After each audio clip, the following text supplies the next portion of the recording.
So, I know no one really asked for this, but it sounded fun to me, so I thought I'd give it a go. Dubstep is one of the main things that got me into electronic music in the first place, and as it's continued to evolve, it's continued to stay fun and interesting to me. One of the other major musical things that's become increasingly fun and interesting to me is grooveboxes. I've definitely leaned into that kind of niche here on YouTube, and just in my own personal music production habits, I reach for a groovebox a lot more often than I reach for a computer these days. So, for this video, I thought it would be fun to take 3 of my grooveboxes, the PO-33 KO, the Novation Circuit, and the Korg Electribe 2, the synth version, and tried to make dubstep on them, the kind of modern riddim style of dubstep, on devices that are small but mighty, but still not necessarily meant for that kind of style of music. The Pocket Operator is fully a sampler, so in the beat that you heard at the beginning of this video,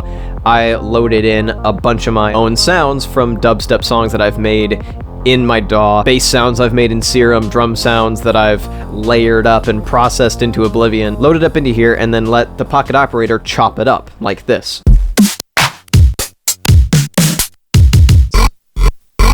And this chopped it up kinda weird, so I ended up using that to my advantage. It's not a bug, it's a feature.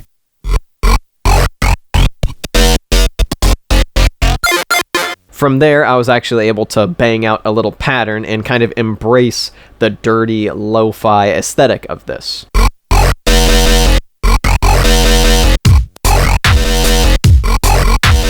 So you can end up getting a pretty big sound out of this little device. However, it is fairly limited, and you're probably not going to be making a full song with it.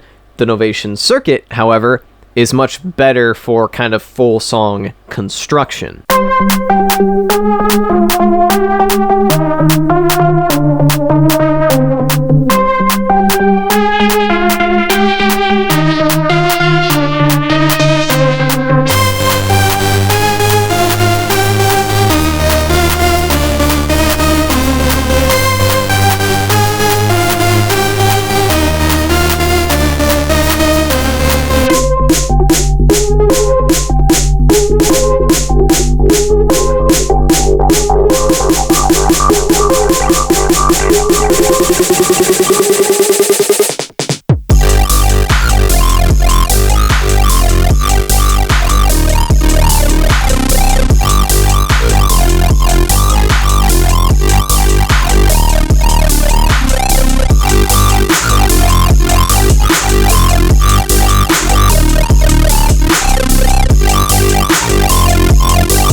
So first of all, let's talk about the general approach.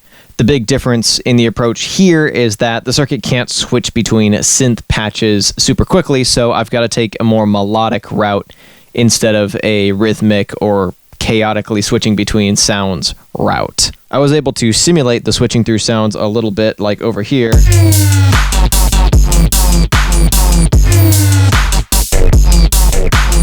By having sounds jump octaves, jump around.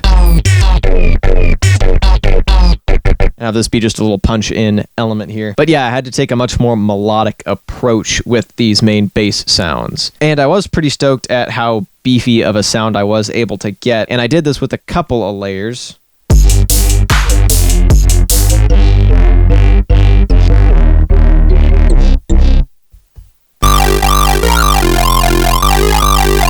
This one's doing most of the heavy lifting, obviously, providing a lot of the tone, the shape of the sound, and this is what inspired the melody. But this sound right here, Synth 1, really fills it out nicely.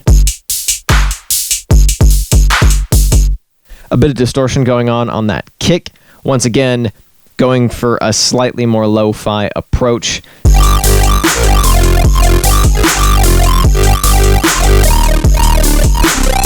And in this case, I have both the kick and the snare on drum 1 because that's where the sidechain is happening.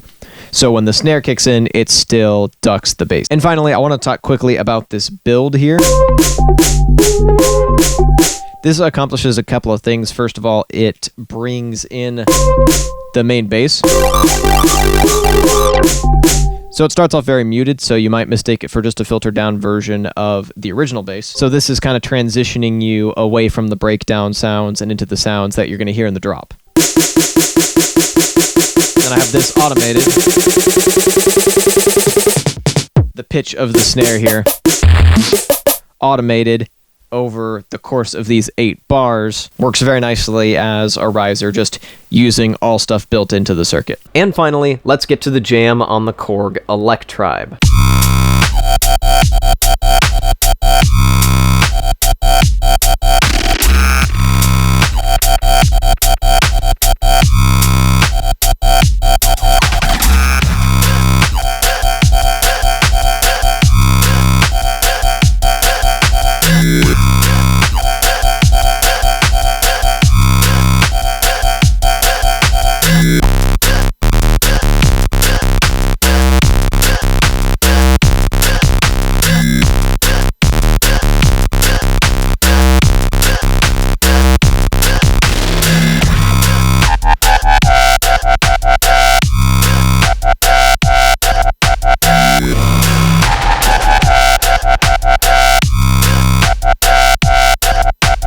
Out of the 3 beats in this video, I think the Electribe one could stack up most to a commercial track, maybe something by Chibs or someone like that does a bit of a grimier, old school-ish kind of riddim track because of the Electribe's sound design capabilities. The sound engine in the Electribe is quite different from the sound engine in the Novation Circuit. The Novation Circuit sound engine, I think, is quite a bit deeper, but the sound engine of the Electribe is something that you can actually tweak in the device itself, and the wavetables that they've loaded in can definitely lend themselves to some pretty dirty sounds. And I rolled with that, and the big thing that brought that the next bit of the way there, kind of brought it to life, was the effects. So here's without effects, and here's with effects. The other thing that the Electribe has going for it is actually a similar thing to what the Pocket Operator has going for it, which is the fact that you can switch between a bunch of different patches or sounds. In the case of the Pocket Operator, it's just sounds. In the case of the Electribe, it's actually synth patches. You can have a bunch of different synth patches all in one thing. So for making bass music where there's a bunch of different sounds all thrown in and there's a bunch of change happening, the Electribe actually ended up being pretty good. So that is it for today's video. Definitely a bit of an experiment, this one, both in terms of the experiment of making dubstep on small portable devices, but also in terms of the video format and the idea itself. If you dug this and you would like to watch some more videos, you can watch more synthesizer jams up over here, and if you would like more dubstep from me, you can click or tap up over here somewhere. Thank you so much for watching, especially if you've made it this far, and I'll be back with a new video next week. Peace!